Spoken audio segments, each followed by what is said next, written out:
Question number first आपके सामने आ गया। गुड आफ्टरनून प्रीति, कैसी हैं और तैयारी कैसे चल रही है? आप लोगों को पता चला आपका कैलेंडर आ गया है पीसीएस और आरओ का, और डेट आपको काफ़ी अच्छा समय मिला है। इस समय का अगर आप अच्छा यूटिलाइज करते हैं तो सिलेक्शन निश्चित रूप से होना आपका तय है। तो अच्छे से पढ़िए और एक रणनीति बनाइए कि हमें जो सिलेक्शन, देखिए पढ़ने से सिर्फ सिलेक्शन नहीं होता, आप लोगों को पता है स्मार्ट वर्क करना होगा, और स्मार्ट के वर्क के अंतर्गत एक आपको स्ट्रैटेजी बनानी होगी कि हमें कैसे किस सब्जेक्ट को कितना समय देना है, कैसे पढ़ना है। जैसे कि आपकी जो सिलेक्शन सीरीज चलाई जा रही है, इसमें जो आपके जो एग्ज़ाम होते हैं आपके रिवीजन के लिए भी ये बहुत ज़्यादा इम्पॉर्टेंट है। रिवीजन में भी इसका एक अच्छा इम्पॉर्टेंट रोल है। और आपके जो पीवाईक्यू एमसीक्यू होते हैं, इससे आपके क्वेश्चन एग्जाम में रिपीट होते हैं, तो उसमें भी ये काफ़ी हेल्पफुल है। तो ये आपके सिलेक्शन में एक अच्छी इसकी भूमिका है, एक इम्पॉर्टेंट रोल है आपके सिलेक्शन में। तो आप लोग प्रैक्टिस ज़रूर करें, और प्रैक्टिस के लिए जो हमारी सिलेक्शन सीरीज है वो बहुत अच्छी है, बहुत पर्याप्त है। तो आप लोग इसे ज़रूर ज्वाइन करें, ठीक है। मैं ठीक हूँ प्रीति। तो एक बार आप लोग सेशन को शेयर करेंगे। बहुत ही महत्वपूर्ण क्लास पॉलिटी की है, और आज देखिए आज ही कैलेंडर आया और आज ही हमारी सिलेक्शन सीरीज की पहली क्लास है, वो भी पॉलिटी से शुरू हो रही है। और पॉलिटी भी अपने आप में कम नहीं है, जैसे आपके कोर सब्जेक्ट होते हैं हिस्ट्री, ज्योग्राफी, पॉलिटी, इकोनॉमी, तो पॉलिटी का एक अच्छा योगदान होता है। तो अच्छे से हम लोग शुरुआत करेंगे, और आप लोग तैयार हैं? बताएंगे आप लोग रेडी हैं? और एक बार शेयर करेंगे फिर आगे बढ़ते हैं। तो आ गया हमारा question number first. Question number first से हम लोग शुरुआत करते हैं।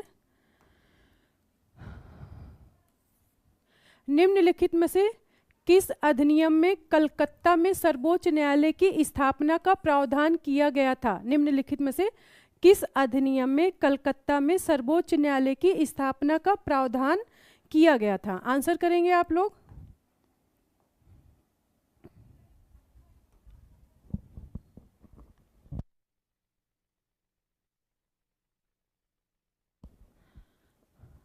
रेगुलेटिंग एक्ट 1773, पिट्स का भारत अधिनियम 1784, चार्टर एक्ट 1813, चार्टर एक्ट 1833। इसका आंसर क्या होगा? तो आपका इसका आंसर होगा रेगुलेटिंग एक्ट 1773 के अंतर्गत कलकत्ता में सर्वोच्च न्यायालय की स्थापना की गई।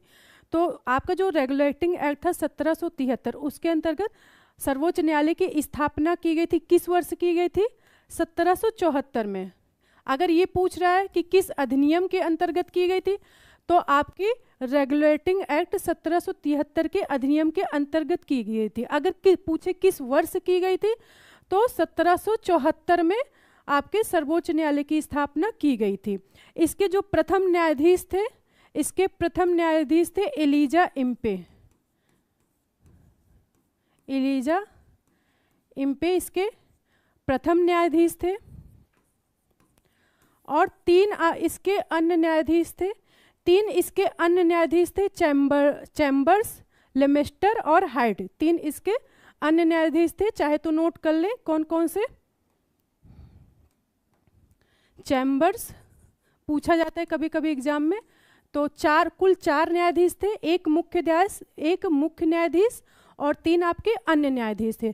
तो मुख्य न्यायाधीश थे एलिजा इम्पे, और तीन जो इसके अन्य न्यायाधीश थे कौन कौन थे?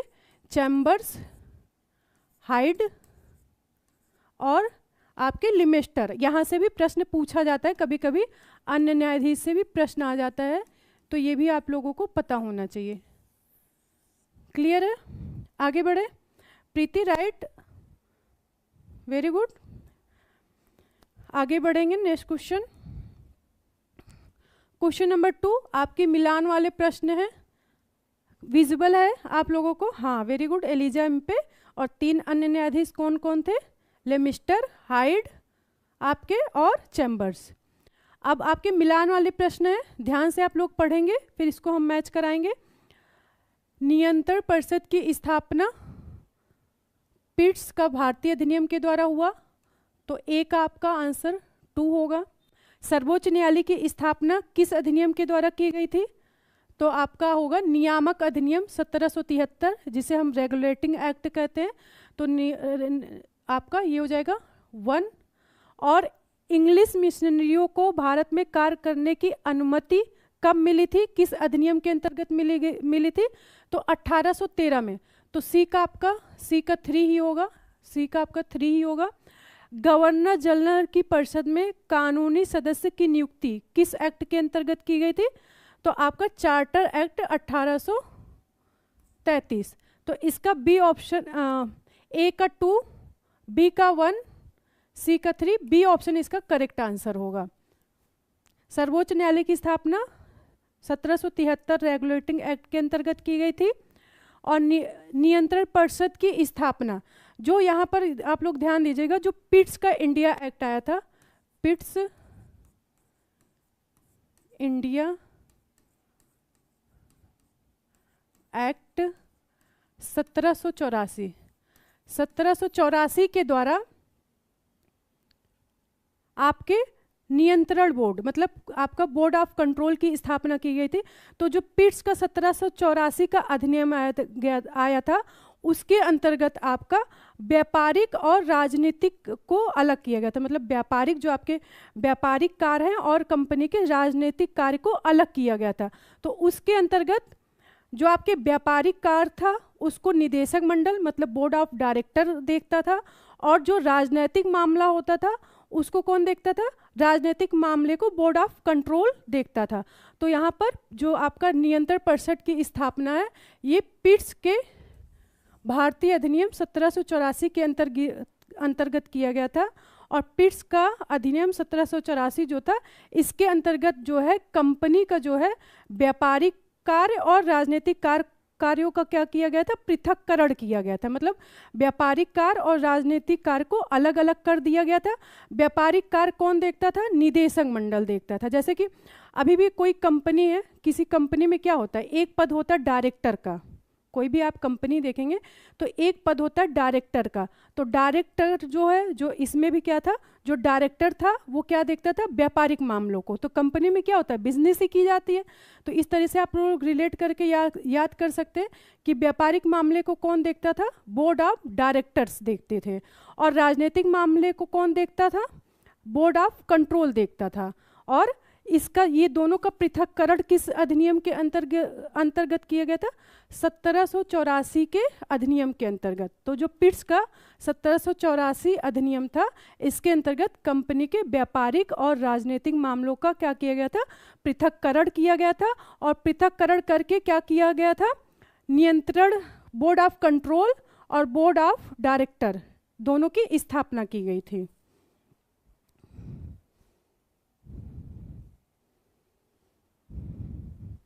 Reena Saini, good afternoon. सभी को क्लियर है?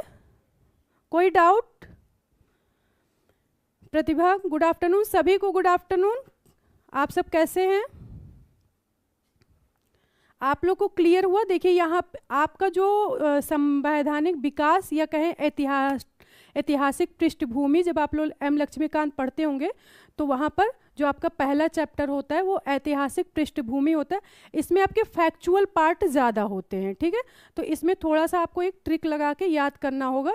जैसे कि अभी जो 1784 का एक्ट था, इसमें कंपनी के जो है व्यापारिक और राजनीतिक कार्यों को अलग अलग किया गया था, मतलब पृथक किया गया था। और इसमें क्या किया गया था? जब दोनों को अलग किया गया तो व्यापारिक कार्यों को क्या करते थे? व्यापारिक कार्यों को देखने के लिए किसकी स्थापना की गई थी? बोर्ड ऑफ डायरेक्टर की। और राजनीतिक मामले को देखने के लिए किसकी स्थापना की गई थी? बोर्ड ऑफ कंट्रोलर की, ठीक है। आगे बढ़े, नेक्स्ट। तो क्वेश्चन नंबर 2 का बी ऑप्शन आपका करेक्ट आंसर होगा। प्रीति का आया है, वेरी गुड। जस्ट मिनट, तब तक आप लोग क्वेश्चन देखें।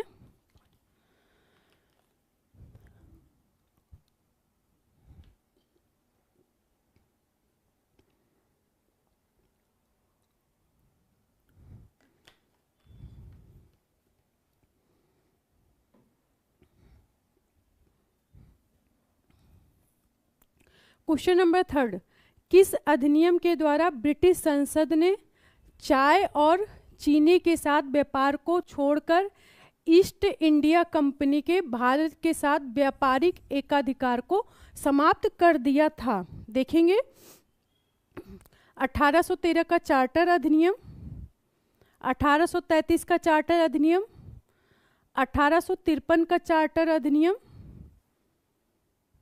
या 1873 का चार्टर अधिनियम।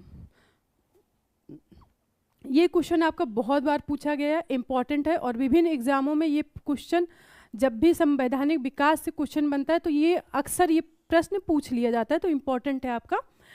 1813 का चार्टर अधिनियम के अंतर्गत जो कंपनी का व्यापार था, जैसे कि कंपनी जब वहाँ से चली थी 1600 ईस्वी में, जब ब्रिटेन की महारानी एलिजाबेथ ने 1600 ईस्वी में एक अधिकार पत्र दिया था कंपनी को क्या दिया था, व्यापार करने के लिए। कहाँ पर? भारत में व्यापार करने के लिए एक चार्टर दिया था, एक अधिकार पत्र दिया था व्यापार करने के लिए, ठीक है। तो उसमें जब कंपनी आई थी तो उस समय कंपनी को क्या था, भारत में व्यापार करने का एकाधिकार था। उस समय सिर्फ ब्रिटेन से ईस्ट इंडिया कंपनी ही भारत में व्यापार कर सकती थी, मतलब कि ईस्ट इंडिया कंपनी का एकाधिकार प्राप्त था। लेकिन जब 1813 का चार्टर अधिनियम आया तो ईस्ट इंडिया कंपनी के व्यापारिक एकाधिकार को क्या कर दिया गया, समाप्त कर दिया गया। पर किसको? चाय के व्यापार और चीन के साथ व्यापार को छोड़कर व्यापारिक एकाधिकार को समाप्त तो किया गया, पर चाय के व्यापार को, चीन के साथ व्यापार को छोड़कर। और फिर हम आगे देखेंगे कि 1833 में क्या किया गया, व्यापार उसके पूरे जो अधिकार था, पूरे व्यापारिक एकाधिकार को 1833 में हम समाप्त कर देते हैं, ब्रिटेन द्वारा समाप्त कर दिया जाता है। आगे बढ़ेंगे, नेक्स्ट क्वेश्चन।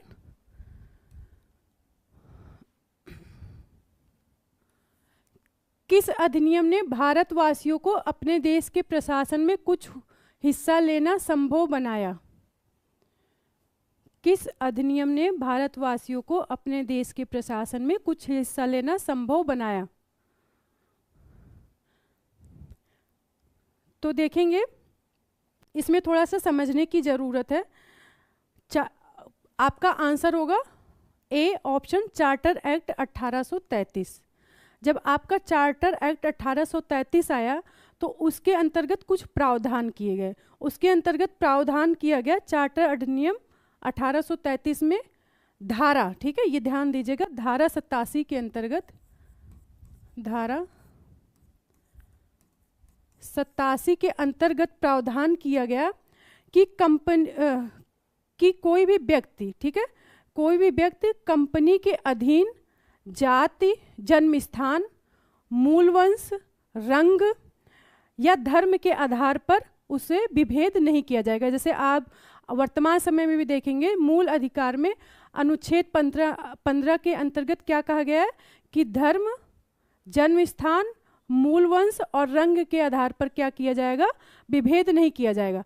तो 1833 का चार्टर अधिनियम था, इसके अंतर्गत क्या प्रावधान किया गया था धारा 87 में कि कंपनी के अधीन जो भी पद धारण करेगा, कंपनी के अधीन जो भी पद धारण करेगा उसे जन्म स्थान, मूल वंश, रंग के आधार पर क्या किया जाएगा, उसे अयोग्य नहीं ठहराया जा सकता।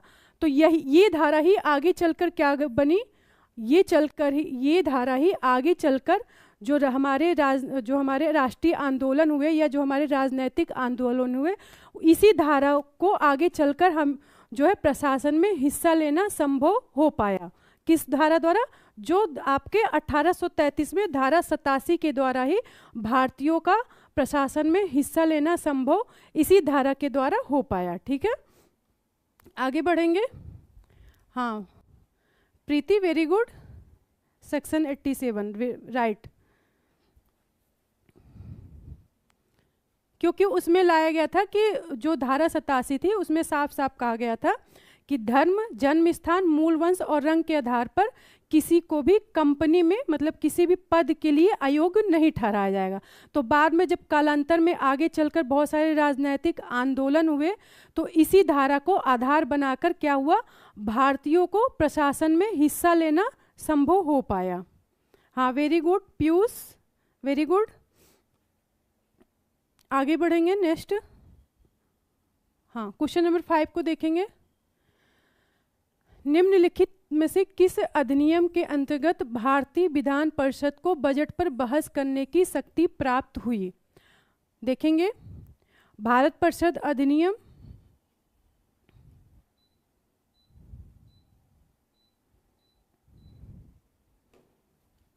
भारत परिषद अधिनियम 1861, भारत परिषद अधिनियम 1892, भारत परिषद अधिनियम 1909, भारत शासन अधिनियम 1919। तो किस अधिनियम के अंतर्गत भारतीय विधान परिषद को बजट पर बहस करने की शक्ति प्राप्त हुई थी? इसका आंसर होगा बी, इसका बी होगा। ठीक है, तो 1892 का जो भारत परिषद अधिनियम था उसके अंतर्गत क्या किया गया था? विधान परिषद के कार्यों में वृद्धि की गई थी। ठीक है, और बजट पर बहस करने की शक्ति दी गई थी, प्रश्न पूछने की शक्ति दी गई थी, पर मतदान का अधिकार नहीं था। अगर पूछे कि प्रश्न पूछने की प्रथम बार मतलब कहाँ पर अधिकार मिला था, तो प्रश्न पूछने की शक्ति किससे? कार्यपालिका से प्रश्न पूछने की शक्ति, या सरकार से प्रश्न पूछने की शक्ति, बजट पर बहस करने की शक्ति का अधिकार हमें किस अधिनियम के अंतर्गत मिला था? 1892 के अधिनियम के द्वारा मिला था, पर मतदान का अधिकार नहीं था और पूरक प्रश्न पूछने का अधिकार नहीं मिला हुआ था। ये हमें कब मिला? ये हमें 1909 का जो हमारा भारत परिषद अधिनियम आएगा उसके अंतर्गत हमें पूरक प्रश्न का अधिकार मिला था, और उस समय हमारा क्या हुआ था? उस समय हमें मतदान का भी अधिकार मिला था। हाँ, राइट, वेरी गुड प्रीति, प्रतिभा, 5 का भी होगा, वेरी गुड।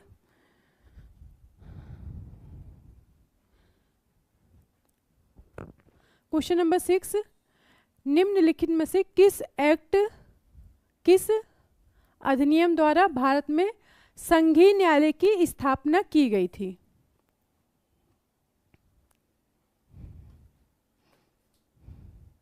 आंसर करेंगे, निम्नलिखित में से किस अधिनियम द्वारा भारत में संघीय न्यायालय की स्थापना की गई थी? भारत परिषद अधिनियम 1861, भारत सरकार अधिनियम 1909, भारत सरकार अधिनियम 1919, या उपर्युक्त में से कोई नहीं? यहाँ पर आपका डी आंसर होगा। किस एक अधिनियम द्वारा भारत में, यहाँ पर ध्यान देंगे, देखिए, संघीय न्यायालय की स्थापना, संघीय न्यायालय की जो स्थापना हुई थी वो भारत सरकार अधिनियम 1935 के अंतर्गत की गई थी। संघीय न्यायालय की स्थापना, संघीय न्यायालय की स्थापना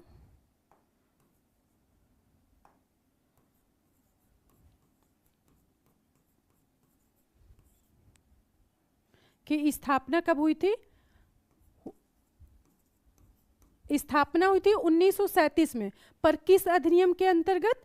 भारत सरकार अधिनियम 1935। ठीक है, भारत सरकार अधिनियम 1935 के अंतर्गत संघीय न्यायालय की स्थापना की गई थी। तो यहाँ पर डी ऑप्शन होगा, क्योंकि ये भारत सरकार अधिनियम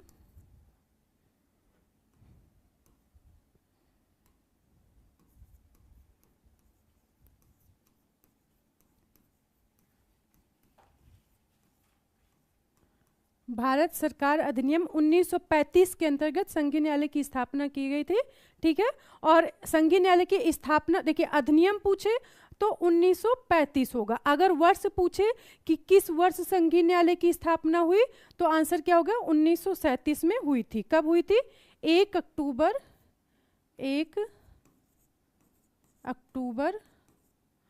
1937 को संघीय न्यायालय की स्थापना हुई।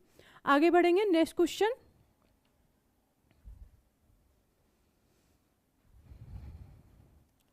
केंद्र में द्वैध शासन किस अधिनियम के अंतर्गत स्थापित किया गया?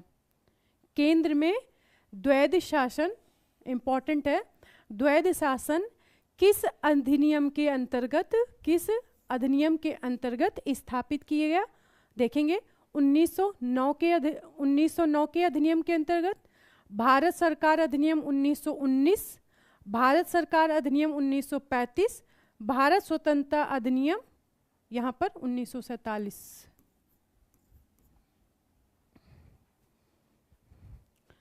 तो इसका राइट आंसर क्या होगा? केंद्र में द्वैध शासन आपका भारत सरकार अधिनियम 1935 के अंतर्गत हुआ था। ठीक है, देखिए जब आपके केंद्र में द्वैध शासन, जैसे कि अभी भारत सरकार अधिनियम जो 1935 था उसके अंतर्गत केंद्र में द्वैध शासन की स्थापना की गई थी। द्वैध शासन का मतलब ये हुआ था कि शक्तियों का बंटवारा हुआ था। जैसे कि अभी आप लोग 7वीं अनुसूची देखते हैं, तो 7वीं अनुसूची के अंतर्गत क्या होता है कि संघ सूची, राज्य सूची और समवर्ती सूची होती है।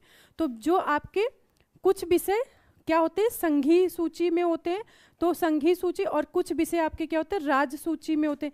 तो इस तरीके से आपका क्या है, केंद्र में द्वैध शासन की स्थापना की गई 1935 के अधिनियम के अंतर्गत, और प्रांतों से द्वैध शासन को समाप्त किया गया था किस अधिनियम के अंतर्गत? 1935 के अधिनियम के अंतर्गत। तो केंद्र में द्वैध शासन की स्थापना हुई 1935 के अंतर्गत, और प्रांतों में द्वैध शासन समाप्त हुआ था 1935 के अंतर्गत, और प्रांतों को स्वायत्तता किस अधिनियम के अंतर्गत दी गई थी? 1935 के अंतर्गत। ठीक है, आगे बढ़ेंगे।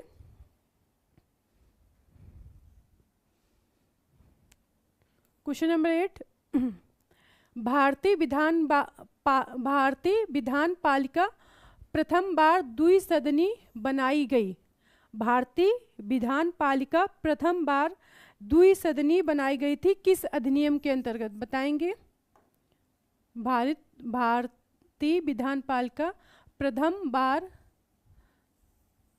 द्विसदनी बनाई गई थी किस अधिनियम के अंतर्गत? देखेंगे 1892 के भारतीय काउंसिल एक्ट के द्वारा, 1909 के भारतीय काउंसिल एक्ट के द्वारा, 1919 के भारत सरकार अधिनियम द्वारा, या 1935 के भारत सरकार अधिनियम द्वारा। क्वेश्चन नंबर 8 का आंसर करेंगे।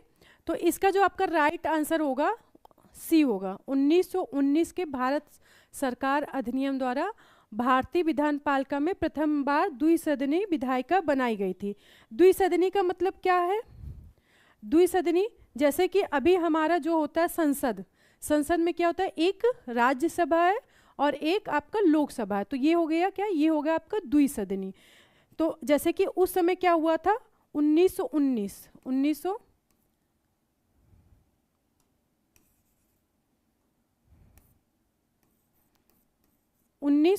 का जो भारत सरकार अधिनियम था उसमें क्या किया गया था, केंद्र में द्विसदनी विधायिका की स्थापना की गई थी। ऊपरी सदन एक आपका बनाया गया था, ऊपरी सदन जिसे उस समय क्या कहा जाता था, ऊपरी सदन को उस समय कहा जाता था राज्य परिषद। केंद्र में दो सदनी विधायिका की स्थापना की गई थी। ऊपरी सदन को क्या कहा जाता था, राज्य परिषद कहा जाता था। दूसरा आपका जैसे वर्तमान समय में है निचला सदन।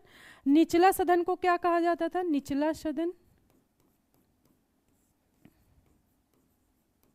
निचला सदन को क्या कहा जाता था, विधानसभा।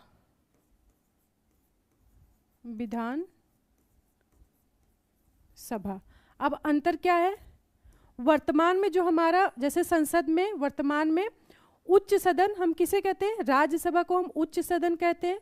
तो वर्तमान में राज्य परिषद ने किसकी जगह ली, मतलब राज्यसभा ने जो है किसकी जगह ली, राज्य परिषद की जगह ली, जिसे उच्च सदन या ऊपरी सदन कहा जाता है। और निचला सदन जो वर्तमान में लोकसभा कहलाता है वो पूर्व में क्या कहलाता था, विधानसभा। तो निचले सदन को पहले विधानसभा और ऊपरी सदन को राज्य परिषद कहा जाता था। ठीक है, तो केंद्र में द्विसदनी विधायिका की स्थापना किस एक्ट के द्वारा की गई थी, 1919 के भारत सरकार अधिनियम के द्वारा की गई थी और 1919 के अधिनियम के द्वारा ही प्रांतों में द्वैध शासन लागू किया गया था। हाँ, वेरी गुड रीना सैनी। 1919 के एक्ट के द्वारा ही जो है प्रांतों में क्या किया गया था, द्वैध शासन लागू किया गया था।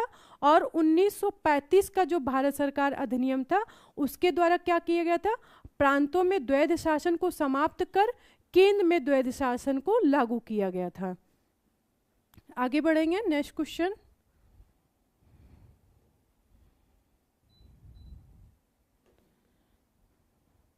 राइट, क्वेश्चन राष्ट्रपति की अध्यादेश निर्गत करने की शक्ति प्रेरित है किस अधिनियम से? जो राष्ट्रपति की अध्यादेश, राष्ट्रपति जो अध्यादेश जारी करता है वो किस अधिनियम से प्रेरित है, मतलब इसको कहाँ से लिया गया ये कहाँ से प्रेरित है? तो देखेंगे भारत सरकार अधिनियम 1919 से, भारत सरकार अधिनियम 1935, भारत सरकार अधिनियम 1909, भारत सरकार अधिनियम 1947 कहाँ से प्रेरित है? जो राष्ट्रपति को अध्यादेश जारी करने की शक्ति मिली हुई है वो आपको कहाँ से मिली हुई है, मतलब किस एक्ट से मिली हुई है? तो ये आपको प्राप्त होती है भारत सरकार अधिनियम 1935 से।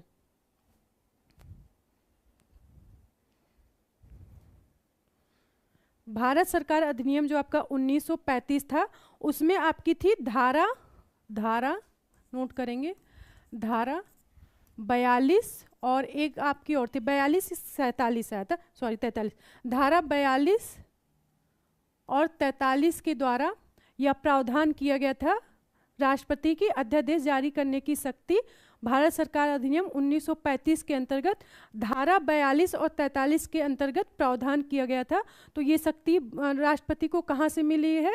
भारत सरकार अधिनियम 1935 से मिली हुई है। इससे पहले भी 1861 में गवर्नर जनरल को अध्यादेश जारी करने की शक्ति मिली हुई थी। पर राष्ट्रपति को अगर पूछे, अगर राष्ट्रपति को अध्यादेश जारी करने की शक्ति पूछे कहाँ से मिली है, तो आंसर होगा भारत सरकार अधिनियम 1935 से मिली हुई है। पर प्रथम बार अध्यादेश जारी करने की शक्ति किसको मिली? तो वो मिली थी गवर्नर जनरल को।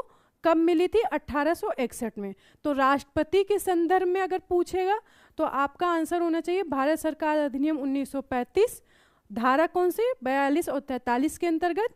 और अगर ये पूछे कि प्रथम बार अध्यादेश जारी करने की शक्ति किसको मिली और कब मिली, तो प्रथम बार अध्यादेश जारी करने की शक्ति गवर्नर जनरल को मिली थी। कौन से, किस अधिनियम में? 1861 के अधिनियम में। वेरी गुड रीना, बहुत अच्छा। आगे बढ़ेंगे, next question, question number 11। Answer करें तब तक।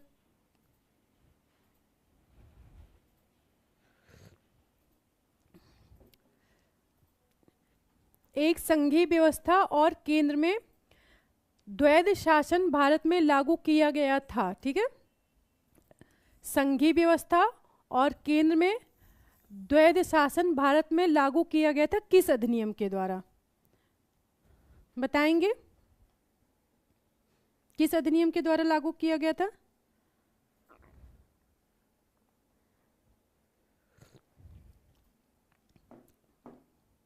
तो इसका आंसर होगा 1935 के अधिनियम के द्वारा। ठीक है, किस अधिनियम के द्वारा? 1935 के अधिनियम के द्वारा। संघीय व्यवस्था का मतलब क्या है? जो केंद्र और राज्य के बीच शक्तियों का बंटवारा होता है, इसे ही हम कहते हैं संघीय व्यवस्था। केंद्र और राज्यों के मध्य शक्तियों का बंटवारा, जैसे कि 7वीं अनुसूची में जब आप देखेंगे कि जो है केंद्र मतलब विषयों का बंटवारा किया गया है राज्य सूची, संघ सूची और समवर्ती सूची में। तो केंद्र एवं राज्यों के बीच जो शक्तियों का बंटवारा होता है वो किसके अंतर्गत होता है? संघीय व्यवस्था के अंतर्गत किया जाता है। और केंद्र में द्वैध शासन, तो केंद्र में द्वैध शासन भी भारत सरकार अधिनियम 1935 के अंतर्गत किया गया था, जब केंद्र और राज्यों के बीच क्या किया गया था? शक्तियों का बंटवारा किया गया था। और 7वीं अनुसूची के अंतर्गत क्या किया गया था? विषयों का बंटवारा हुआ था। किस किस अनुसूची में? संघ सूची, राज्य सूची और समवर्ती सूची के अंतर्गत। तो आपका आंसर क्या होगा? 1935 का अधिनियम। वेरी गुड, सभी का आंसर सही है। पीयूष, रीना,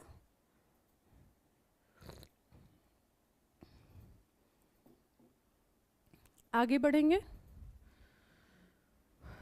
क्वेश्चन नंबर 12, निम्नलिखित में से कौन सा एक भारत शासन अधिनियम 1935 में स्वीकार किया हुआ महत्वपूर्ण और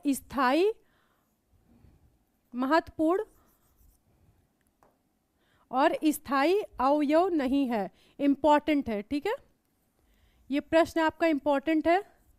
यहाँ पर कंफ्यूजन बहुत ज़्यादा होता है। देखते हैं किसका आंसर आता है। तो देखेंगे, देश के लिए लिखित संविधान, विधानमंडल के लिए निर्वाचित एवं जवाबदेह प्रतिनिधि, एक संघ की योजना पर विचार, विधानमंडल के लिए सरकारी सदस्य का समवाचित मतलब नॉमिनेट किया जाना। तो इसमें हमें ये बताना है जो हमारा भारत सरकार अधिनियम 1935 था उसके अंतर्गत क्या नहीं था, मतलब उसके अंतर्गत क्या प्रावधान नहीं किया गया था, जो हमारे विकल्प दिए हुए उनमें से। तो आंसर क्या होगा इसका? देश के लिए लिखित संविधान। भारत सरकार अधिनियम 1935 के अंतर्गत देश के लिए एक लिखित संविधान होगा, इसका कोई प्रावधान नहीं किया गया था, क्योंकि देश के लिए एक जो आपका संविधान होगा इसका प्रथम बार जो उल्लेख होता है या प्रथम बार जो बात होती है वो किस में हुई थी? क्रिप्स मिशन में की गई थी। क्रिप्स मिशन 1942 के अंतर्गत की गई थी।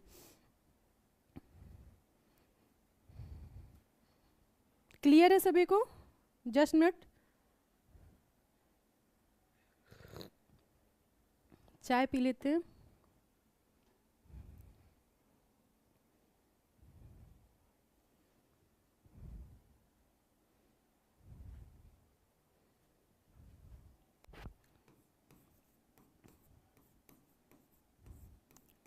क्रिप्स मिशन 1942 में सर्वप्रथम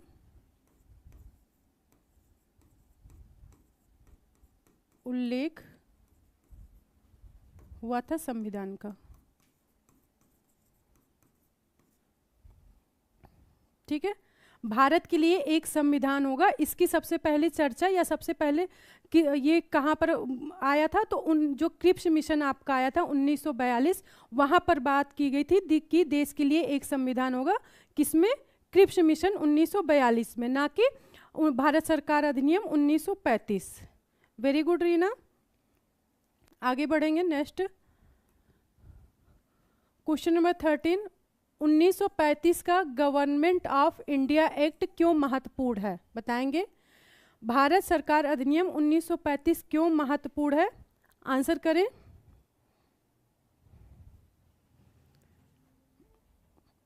यह भारतीय संविधान का प्रमुख स्रोत है, इसके द्वारा भारत को स्वतंत्रता मिली,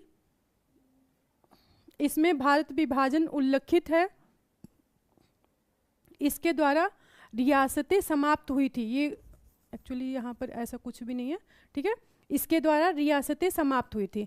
तो जो भारत सरकार अधिनियम 1935 है ये हमारे लिए क्यों महत्वपूर्ण है?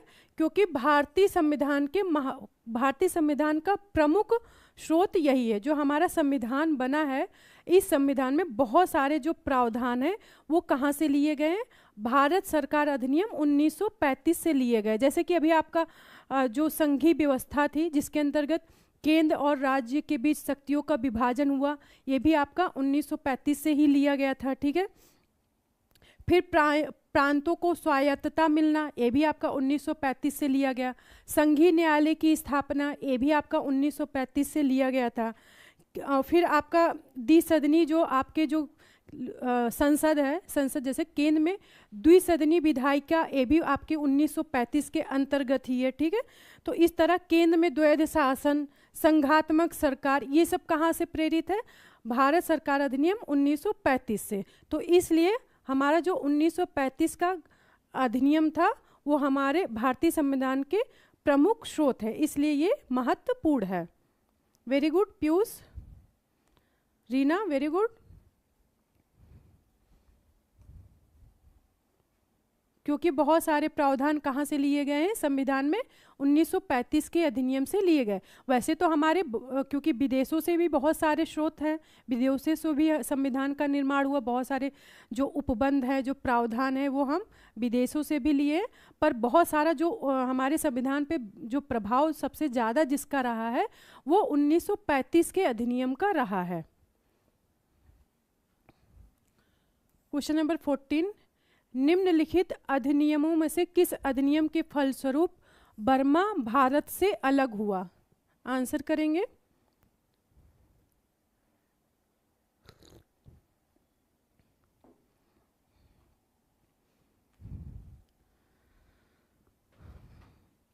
देखेंगे, Indian council act 1909, government of India act 1919, government of India act 1935, Indian independence act 1947। तो आपका जो बर्मा था वो बर्मा भारत से किस एक्ट के द्वारा अलग हुआ था? गवर्नमेंट ऑफ इंडिया एक्ट के द्वारा 1935 द्वारा अलग हुआ था। और कब अलग हुआ था? तो ये आपका 1937 में अलग हुआ था। 1937 में बर्मा भारत से अलग हुआ था। और किस अधिनियम के अंतर्गत? 1935 के अधिनियम के अंतर्गत। और 1937 में ही क्या हुआ था?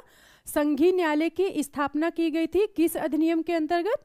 भारत सरकार अधिनियम 1935 के अंतर्गत 1937 में संघीय न्यायालय की स्थापना, फिर 1937 में भारत को बर्मा से अलग किया गया। और रिजर्व बैंक की स्थापना जो आपकी होती है वो भी आपके भारत सरकार अधिनियम 1935 के अंतर्गत उसको भी किया गया था, रिजर्व बैंक की स्थापना।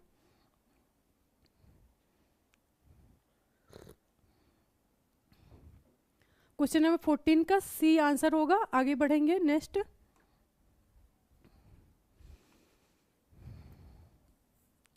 स्वतंत्रता के पूर्व के दिनों में प्रारंभ में किसने संविधान निर्मात्री सभा का विचार प्रस्तुत किया? यहाँ पर थोड़ा सा समझने की चीज़ है, कॉन्सेप्ट की बात है, समझेंगे, ठीक है। फैक्ट के साथ यहाँ पर थोड़ा सा समझने की भी बात है। स्वतंत्रता के पूर्व के दिनों में प्रारंभ में किसने संविधान निर्मात्री सभा का विचार प्रस्तुत किया? देखेंगे, M N. Roy, B R. Ambedkar, Annie Besant या जवाहरलाल नेहरू। पीयूष, आपकी जो है वीक में 2-3 दिन आपका पॉलिटी रहेगा और 2-3 दिन हिंदी, दोनों साथ साथ चलेगी, ठीक है। क्योंकि अभी हमारे पास क्या है, पर्याप्त समय है, तो हम दोनों को साथ में लेके चल सकते हैं। हिंदी में भी अब आपकी थ्योरी क्लास कंप्लीट हो गई, तो हिंदी में आपका प्रैक्टिस सेशन चलता रहेगा। और पॉलिटी में अभी आपका ये सिलेक्शन सीरीज़ के अंतर्गत पीवाईक्यू और एमसीक्यू चलाया जा रहा। ये आपके लिए रिवीजन के लिए बहुत अच्छा है, बहुत हेल्पफुल रहेगा रिवीजन के लिए। और बाकी आपकी थ्योरी क्लास भी आपकी होगी पॉलिटी की, वो आगे चलकर समय को देखते हुए आगे उसकी भी क्लास कराई जाएगी।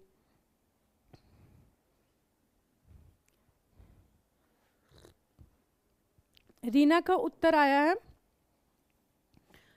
एम.एन. राय, वेरी गुड।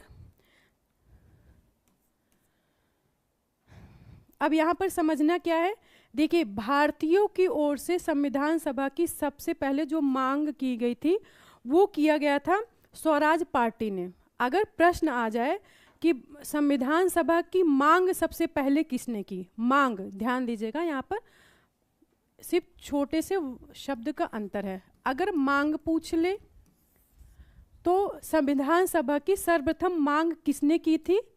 स्वराज पार्टी ने, ठीक है, स्वराज पार्टी ने की थी सर्वप्रथम मांग। यहाँ पर सर्वप्रथम लिख लेंगे।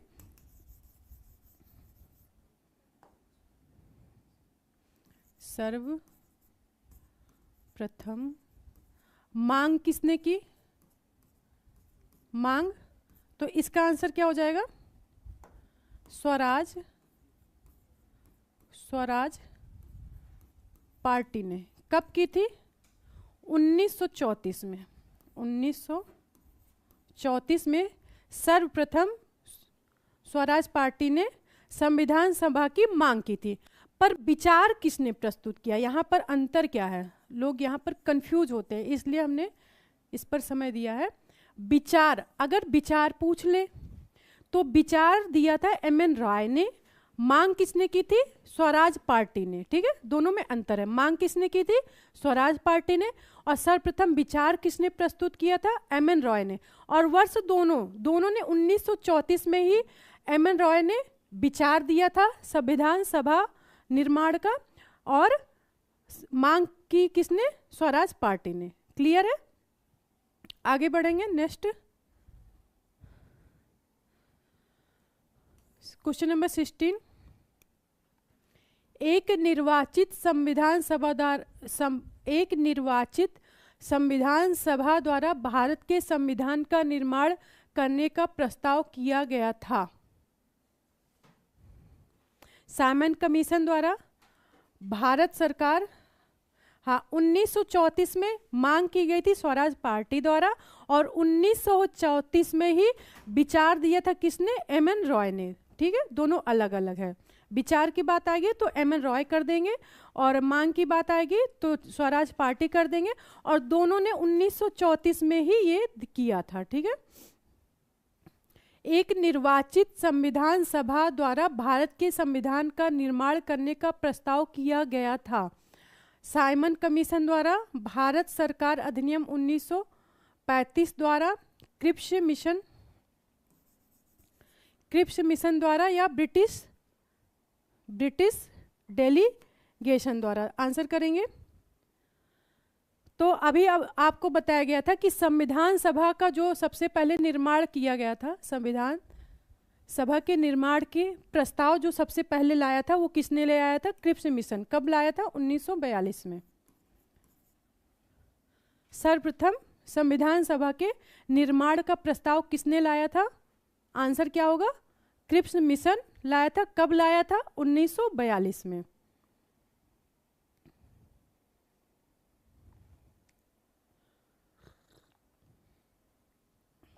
क्लियर है? हाँ, राइट पीयूष, वेरी गुड।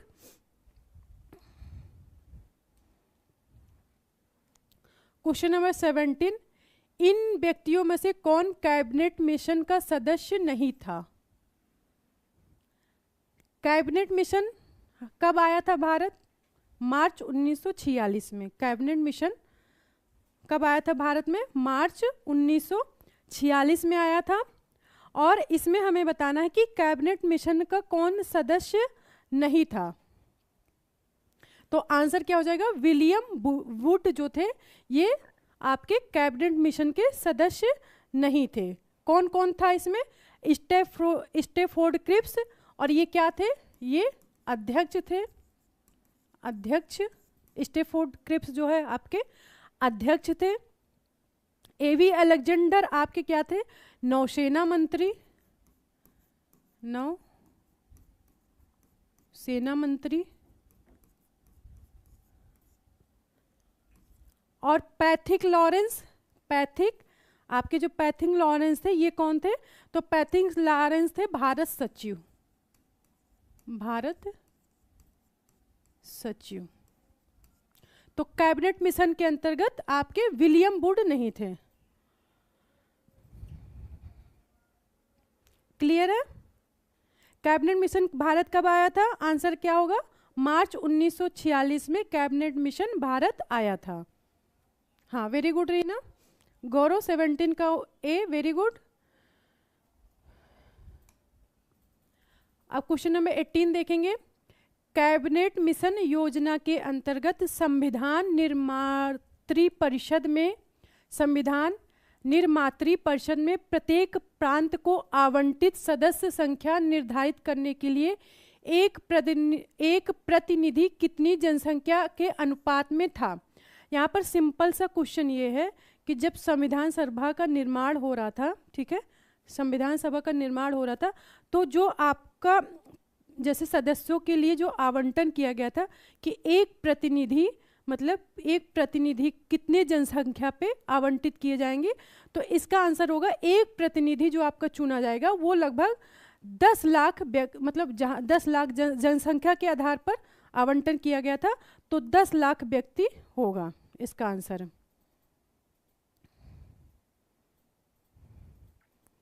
क्योंकि जो प्रांतों का प्रतिनिधित्व था उसका आधार क्या बनाया गया था, जनसंख्या का आधार बनाया गया था।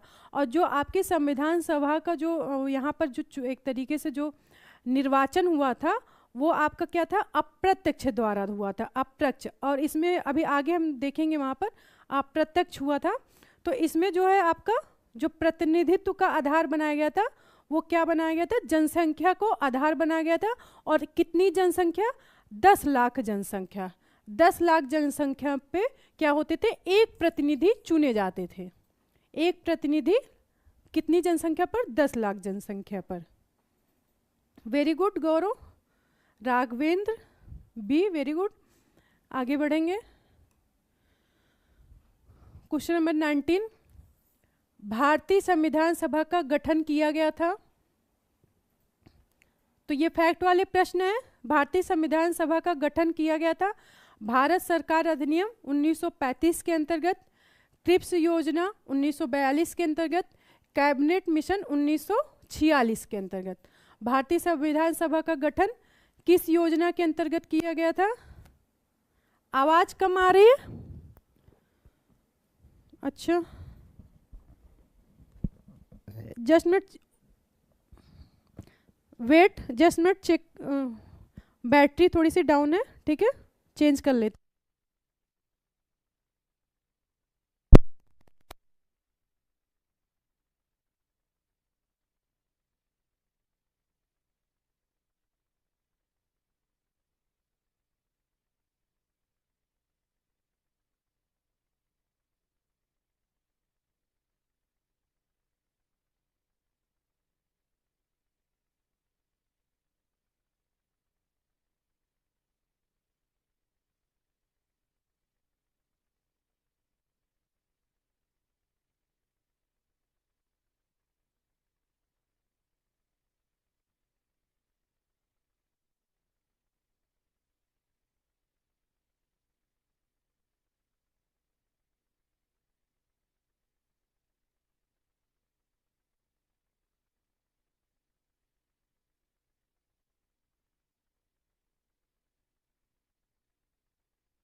एक बार आप लोग बताएंगे वॉइस आ रही है?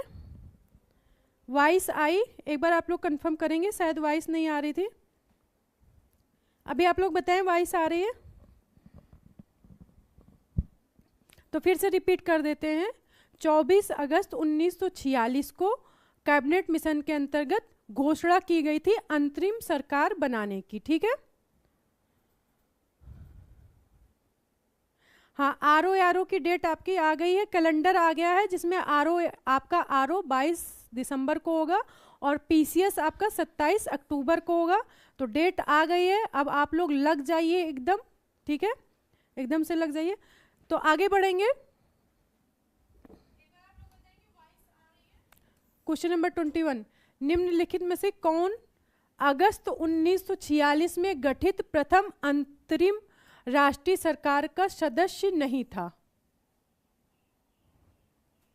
Okay Gaurav, thank you.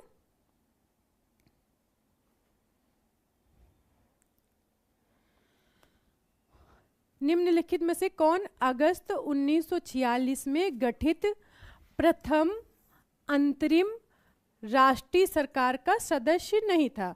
अंतरिम सरकार जो आपकी बनी थी, तो अंतरिम सरकार देखिए कैबिनेट मिशन के द्वारा, ठीक है, 24 अगस्त 1946 को यह घोषणा की गई थी कि 2 सितंबर को आप अंतरिम सरकार बनेगी, ठीक है। 2 सितंबर 1946 को अंतरिम सरकार का गठन किया जाएगा। तो इसके अंतर्गत आपका 2 सितंबर 1946 को अंतरिम सरकार का क्या किया गया था, गठन किया गया था। तो उस समय अंतरिम सरकार में जो विभाग बनाया गया था, जो मंत्रालय बनाया गया था, उसके सदस्य इनमें से कौन नहीं थे, ये पूछा गया है। तो आपका इसका आंसर होगा डॉक्टर एस राधाकृष्णन। 2 सितंबर जो 1946 के अंतरिम सरकार का जो गठन हुआ था, उसके अंतर्गत राधाकृष्णन क्या थे, उसके सदस्य नहीं थे। जैसे कि आपके जो सी राजागोपाली थे, ये सी राजगोपालचारी, ये क्या थे अंतरिम सरकार में, तो ये आपके शिक्षा मंत्री थे।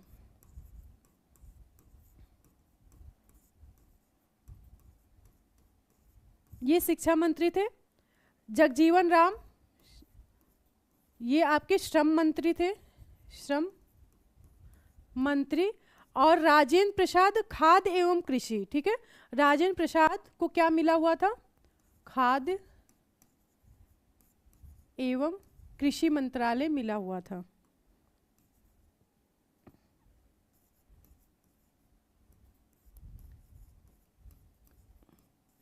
कृषि मंत्रालय किसको मिला हुआ था, डॉक्टर राजेंद्र प्रसाद को।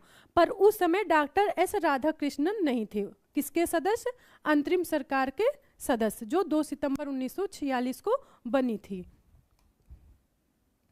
क्वेश्चन नंबर 22, संविधान सभा के सदस्यों का चुनाव कैसे हुआ था, आंसर करेंगे। हाँ, very good Reena Saini, doctor S Radhakrishnan उसके सदस्य नहीं थे, ठीक है। उस समय क्या हुआ था,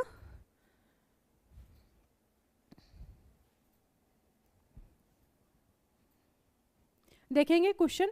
संविधान सभा के सदस्यों का चुनाव कैसे हुआ था, सीधे जनता द्वारा, भारतीय राष्ट्रीय कांग्रेस के नामांकन द्वारा, भारतीय राज्यों के शासकों से नामांकन द्वारा, या प्रांतीय सभा द्वारा। प्रांतीय सभा द्वारा हुआ था इसका चुनाव, किसका, संविधान सभा के सदस्यों का।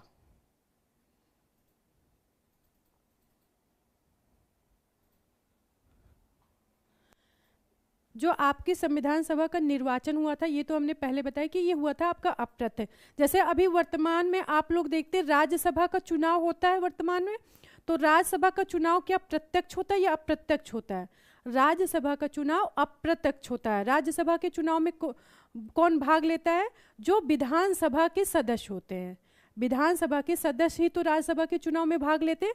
तो उस समय जब संविधान सभा का निर्वाचन हुआ था तो वो प्रत्यक्ष नहीं हुआ था, वो अप्रत्यक्ष हुआ था। और प्रांतीय विधानसभाओं के जो सदस्य थे, प्रांतीय विधानसभाओं के सदस्य द्वारा जो है निर्वाचन हुआ था संविधान सभा का। और ये जो आपका निर्वाचन हुआ था, इसमें वयस्क मताधिकार के अधिकार पर नहीं हुआ था।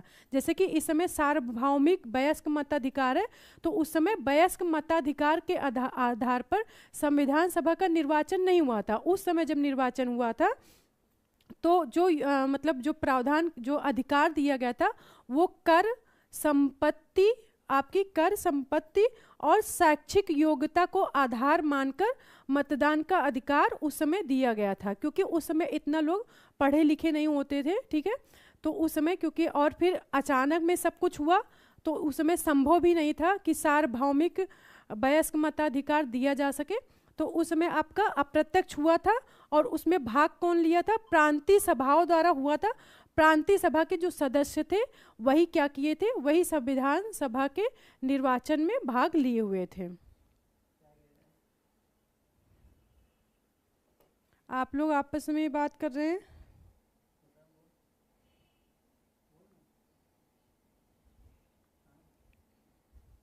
क्लियर है सभी को, आगे बढ़े।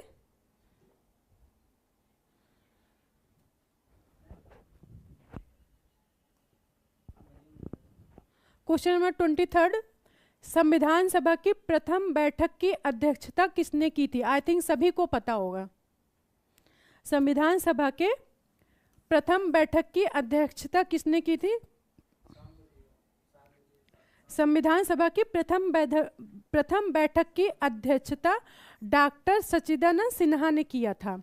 और प्रथम बैठक कब हुई थी? आंसर करेंगे आप लोग। प्रथम बैठक आपकी कब हुई थी? 9 दिसंबर 1946 को संविधान सभा की क्या हुई थी? प्रथम बैठक हुई थी। और उस समय सच्चिदानंद सिन्हा जो थे वो सबसे ज़्यादा वरिष्ठ थे, इसलिए सबसे ज़्यादा सीनियर थे, इसलिए उन्हें क्या बनाया गया था? उन्हें अध्यक्ष बनाया गया था। उसके बाद जब 11 दिसंबर को निर्विरोध रूप से किसे चुना गया था? राजेंद्र प्रसाद को, डॉक्टर राजेंद्र प्रसाद को फिर 11 दिसंबर को चुना गया था निर्विरोध रूप से अध्यक्ष संविधान सभा का। पर प्रथम संविधान सभा अध्यक्ष कौन थे? तो सच्चिदानंद सिन्हा थे। किस आंसर आया है? पीयूष नहीं, ए नहीं होगा, ठीक है। जो आपके राजेंद्र प्रसाद थे ये 11 दिसंबर को इनको चुना गया था अध्यक्ष, ठीक है। पर प्रथम की बात हो रही ना, प्रथम बैठक की अध्यक्षता किसने की थी? तो प्रथम बैठक की अध्यक्षता डॉक्टर सच्चिदानंद सिन्हा ने की थी। और जस्ट इसके 2 दिन बाद 11 दिसंबर को डॉक्टर राजेंद्र प्रसाद को संविधान सभा का क्या बनाया गया? अध्यक्ष बनाया गया। आगे बढ़ेंगे, नेक्स्ट क्वेश्चन, क्वेश्चन नंबर 24। भारतीय संविधान सभा की स्थापना की गई थी, तो अब तो बताने की जरूरत नहीं है कब की गई थी। 9 दिसंबर 1946 को संविधान सभा की प्रथम बैठक 9 दिसंबर 1946 को हुई और उसी दिन से ही संविधान सभा की स्थापना मानी जाती है। तो 9 दिसंबर 1946 को संविधान सभा की स्थापना की गई उसके प्रथम बैठक से। Question number 25। भारत को एक संविधान देने का प्रस्ताव संविधान सभा द्वारा कब पारित किया गया था? भारत को एक संविधान देने का प्रस्ताव संविधान सभा द्वारा कब पारित किया गया था? आंसर करेंगे।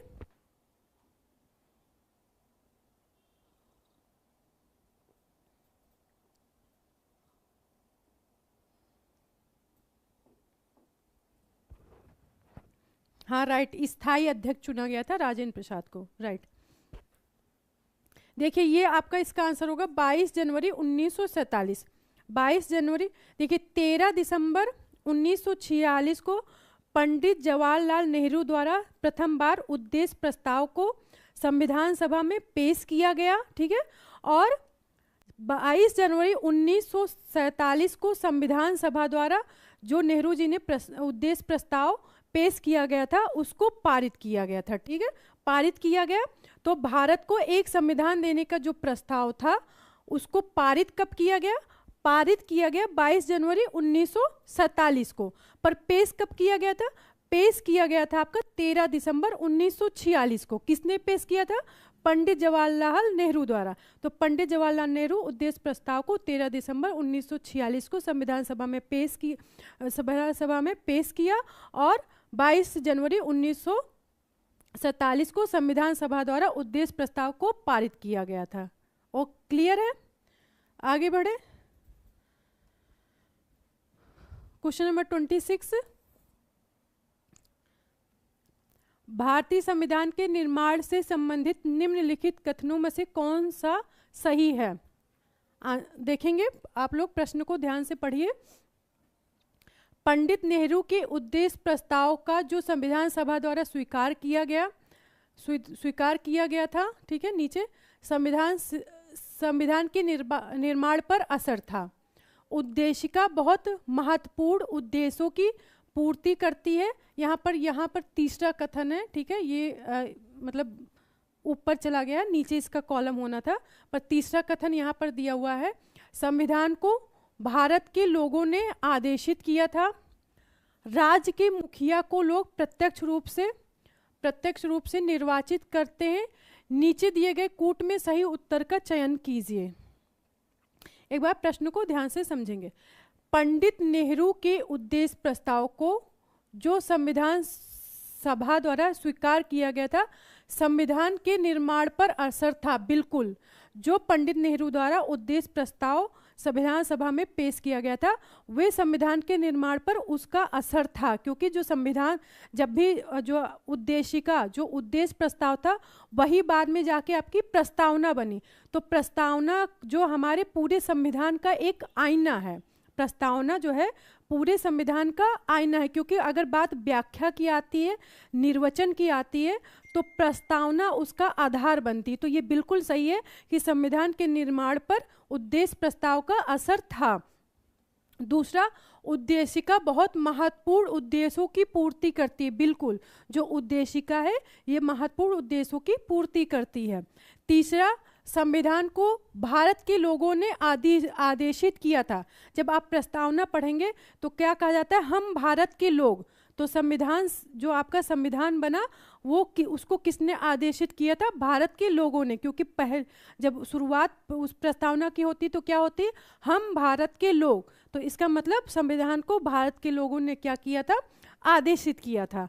चौथा, राज्य के मुखिया को लोग प्रत्यक्ष रूप से निर्वाचित करते हैं, ये गलत है, ये आपका गलत है। तो यहाँ पर आपका आंसर हो जाएगा ए। 1, 2, 3 आपका सही है। चौथा कथन सही है, क्योंकि जो राष्ट्रपति, राज्य का मुखिया कौन होता है, राष्ट्रपति होता है। तो राष्ट्रपति का चुनाव हम लोग प्रत्यक्ष रूप से नहीं करते हैं। राष्ट्रपति का जो चुनाव होता है वो संसद और विधानसभा के निर्वाचित सदस्यों के द्वारा किया जाता है, ना कि प्रत्यक्ष रूप से जनता के द्वारा। तो इसलिए आपका चौथा कथन ये जो होगा आपका गलत होगा। क्लियर है? क्वेश्चन नंबर 26 क्लियर है? ए, हाँ, वेरी गुड। आगे बढ़ेंगे। नेक्स्ट क्वेश्चन नंबर 27, भारतीय संविधान को बनाने हेतु भारतीय संविधान सभा के कुल कितने अधिवेशन हुए थे? फैक्ट वाले क्वेश्चन है आपके। भारतीय संविधान को बनाने हेतु भारतीय संविधान सभा में कुल कितने अधिवेशन हुए थे? 12। देसी सॉरी, वैसे तो आपका जो 26 नवंबर 1949 को संविधान बनकर तैयार हुआ था, ठीक है, कब? 26 नवंबर 1949 को। तो 11वें अधिवेशन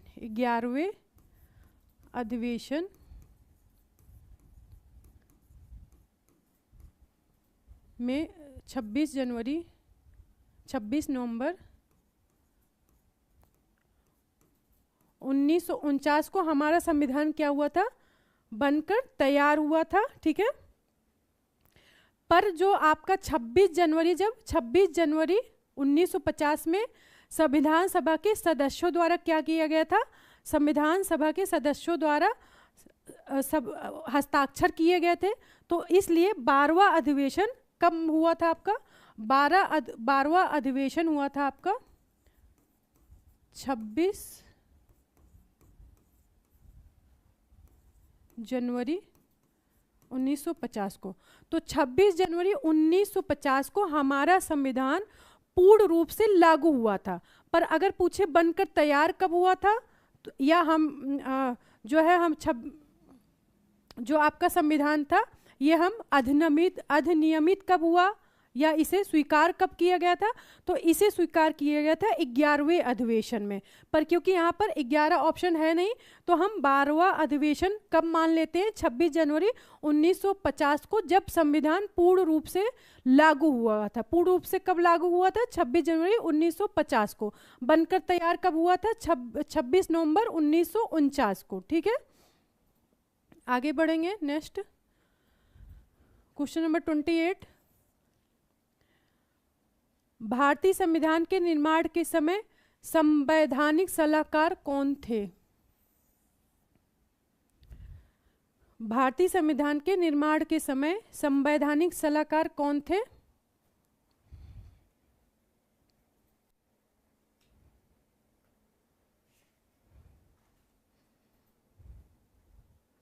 तो इसका आंसर हो जाएगा BN राव। BN राव जो है संविधान सभा के क्या थे? संवैधानिक सलाहकार थे। आगे बढ़ेंगे। क्लियर है सभी को? और BN राव द्वारा ही पहला प्रारूप तैयार किया गया था संविधान सभा का। बाद में क्या किया गया था? बाद में जो उनके द्वारा प्रारूप तैयार किया गया था उसी प्रारूप को विचार करने के लिए या उसमें जो भी बदलाव करने के लिए प्रारूप समिति का गठन किया गया था, और उसके अध्यक्ष कौन थे? B.R. अम्बेडकर। पर प्रथम बार जो उसका प्रारूप बनकर जो बनाकर तैयार किया गया था वो किसके द्वारा किया गया था? वो B.N. राव के द्वारा। तो संविधान सभा के संवैधानिक सलाहकार कौन थे? B.N. राव। अच्छी बात है। अगर आप कोई भी सब्जेक्ट बिल्कुल मतलब एक इंजॉय की तरह लेते हैं, मतलब अच्छे से पढ़ते हैं, जहाँ पे आपको पढ़ने में अच्छा लगता है, वो सब्जेक्ट आपके लिए बहुत अच्छा होता है, मतलब वो तैयार भी हो जाता है। और अगर इंटरेस्ट के साथ आप लोग पढ़ रहे हैं तो क्या होता है, फिर बोर नहीं होता और बहुत अच्छा वो तैयार भी हो जाता है। हाँ, वेरी गुड। आगे बढ़ेंगे।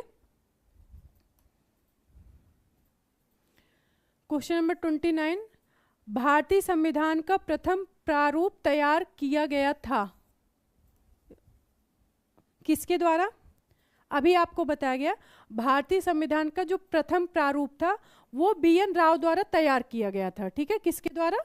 B.N. राव द्वारा तैयार किया गया था, जिस पर बाद में विचार के लिए और उसमें बदलाव के लिए बाद में क्या किया गया था? प्रारूप समिति का गठन करके B.R. अम्बेडकर को वो दिया गया था। फिर B.R. अम्बेडकर जी के द्वारा प्रारूप समिति को क्या किया गया? उस तैयार किया गया, और तैयार करने के बाद फिर संविधान सभा के समक्ष प्रस्तुत किया गया। तो पहला प्रारूप तो तैयार किया B.N. राव ने, और फिर उसमें बदलाव और विचार किसने किया था? अम्बेडकर जी ने।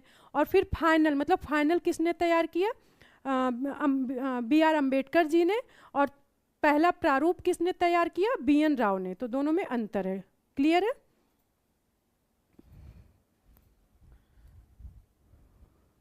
क्वेश्चन नंबर 30,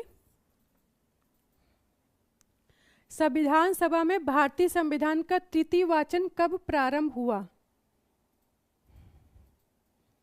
संविधान सभा में भारतीय संविधान का तृतीय वाचन कब प्रारंभ हुआ?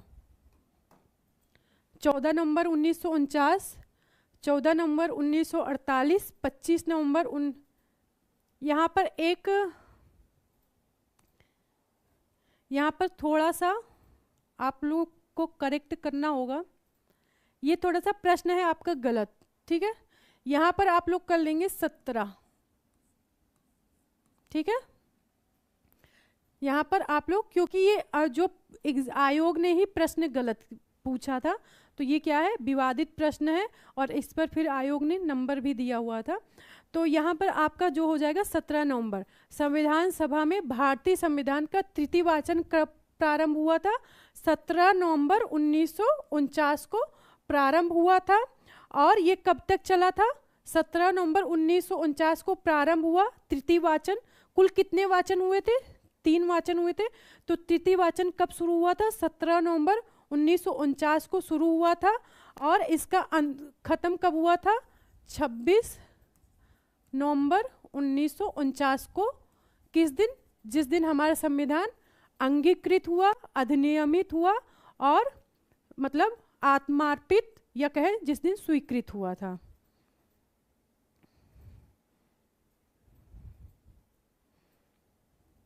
प्रारूप समिति अंबेडकर जी।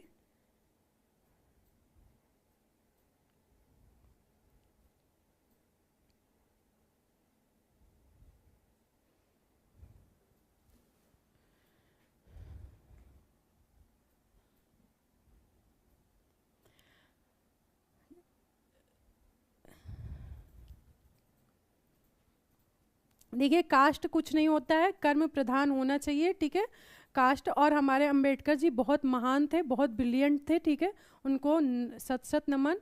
और उन्होंने बहुत बड़ा काम किया। हमारे संविधान सभा जो एक पूरे संविधान का निर्माण किया, ठीक है, तो बहुत महत्वपूर्ण भूमिका थी उनकी संविधान में। तो वो सदैव हमारे दिल में रहेंगे। और कास्ट कुछ भी नहीं होता। ठीक है, ये सब एक बस व्यवस्था है और कुछ भी नहीं है। क्लियर है? ए इसका राइट आंसर होगा। हाँ, वेरी गुड पीयूष।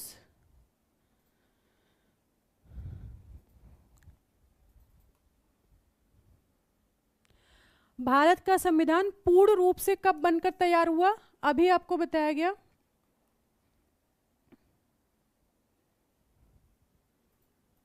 26 जनवरी 1950 को, 26 जनवरी 1950 को संविधान सभा के जो सदस्य थे, सदस्यों द्वारा क्या किया गया था, संविधान पर हस्ताक्षर किए गए थे संविधान सभा सदस्यों द्वारा, और उसी दिन हमारा क्या हुआ था, संविधान पूर्ण रूप से लागू किया गया था। क्योंकि सारे प्रावधान जो अनुच्छेद, वो कुछ ही अनुच्छेद ऐसे थे, मतलब जो 26 नवंबर 1949 को लागू हुए थे, ना कि पूरे कब लागू हुए थे, 26 जनवरी 1950 को।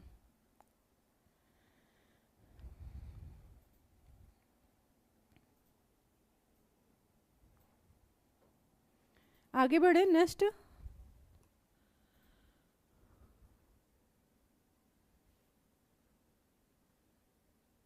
भारतीय संविधान को 26 नवंबर 1949 को किसके द्वारा अधिनियमित किया गया था?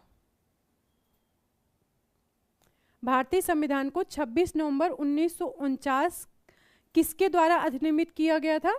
संविधान सभा द्वारा। ठीक है, किसके द्वारा अधिनियमित, आत्मार्पित, अंगीकृत, ये आपका कब हुआ? 26 जनवरी 1949 को। किसके द्वारा? संविधान सभा द्वारा।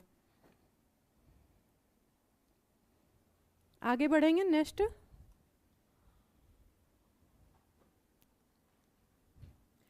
निम्नलिखित घटनाओं पर विचार कीजिए तथा इन्हें सही कालानुक्रम में व्यवस्थित कीजिए, सबसे पहले से लेकर आखिरी तक।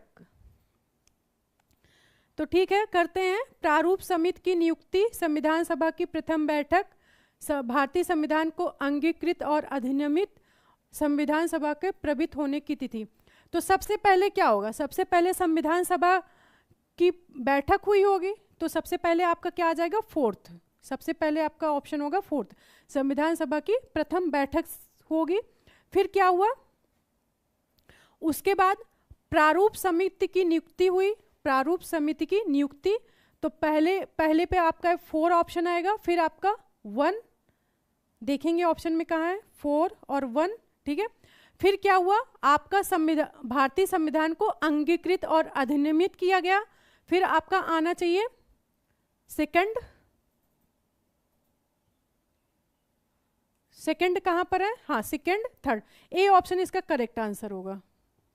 और संविधान सभा को प्रवृत्त होने की तिथि, संविधान सभा की प्रवृत्त होने की तिथि का मतलब लागू होने से है।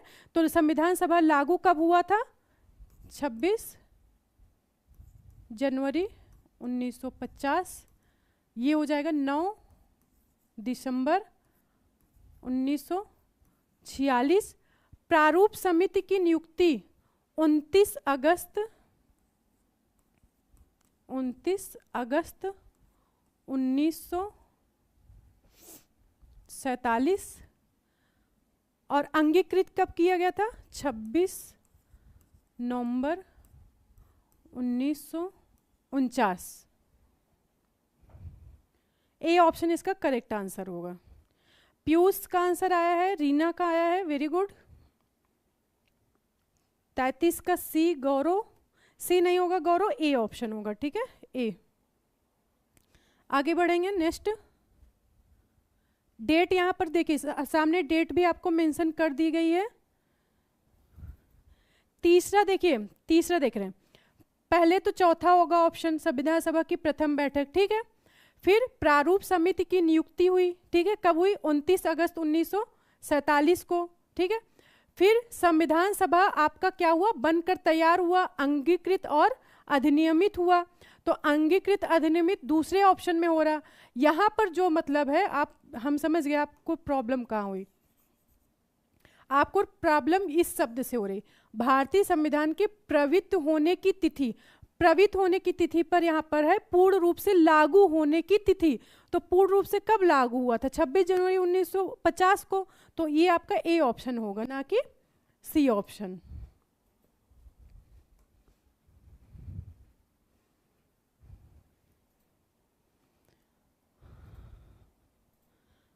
अब देखेंगे कथन कारण वाले प्रश्न। भारत का संविधान देश की आवश्यकताओं की पूर्ति करता है, इसको एक गृहीत संविधान कहा जाता है। ए और आर दोनों सत्य हैं, आर एक का सही स्पष्टीकरण है। ए और आर दोनों सत्य है, परंतु आर ए का सही स्पष्टीकरण नहीं है। तो इसका बी ऑप्शन होगा।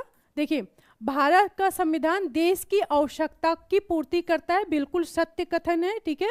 और इसको एक गृहीत संविधान कहा गया। क्यों कहा गया? क्योंकि जो भारतीय संविधान बना है इसको कई देशों के संविधान से लिया गया है, इसलिए इसे हम जो है गृहीत संविधान भी कहते हैं। तो ए और आर दोनों सही है, परंतु आर ए का सही स्पष्टीकरण नहीं है। आगे बढ़े, और आज ये आपका लास्ट क्वेश्चन होगा, 35 क्वेश्चन। आगे से आपके कोशिश ये रहेगी कि लगभग 40 से 50 के बीच क्वेश्चन लिए जाएंगे। आज थोड़े से कम लिए गए हैं, तो आगे नंबर ऑफ क्वेश्चन की संख्या और भी रहेगी, ठीक है। क्वेश्चन नंबर 35 को देखेंगे। निम्नलिखित में से किसने सुझाव दिया था कि भारत की स्वतंत्रता के बाद भारतीय राष्ट्रीय कांग्रेस को एक राजनीतिक दल के रूप में भंग कर दिया जाना चाहिए? ये बहुत ही विख्यात या प्रसिद्ध प्रश्न है, ठीक है। और आज तो फिलहाल लोकसभा चुनाव का आज रिजल्ट भी आने वाला है। तो निम्नलिखित में से किसने सुझाव दिया था कि भारत की स्वतंत्रता के बाद भारतीय राष्ट्रीय कांग्रेस, इस हिसाब से तो कांग्रेस होनी ही नहीं चाहिए थी ना, भारतीय राष्ट्रीय कांग्रेस को एक राजनीतिक दल के रूप में भंग कर दिया जाना चाहिए। ये किसका सुझाव था? महात्मा गांधी जी का। क्योंकि महात्मा गांधी नहीं चाहते थे कि जो भारतीय राष्ट्रीय कांग्रेस है आगे वो दल के रूप में कार्य करे। हाँ, राइट पीयूष, वेरी गुड।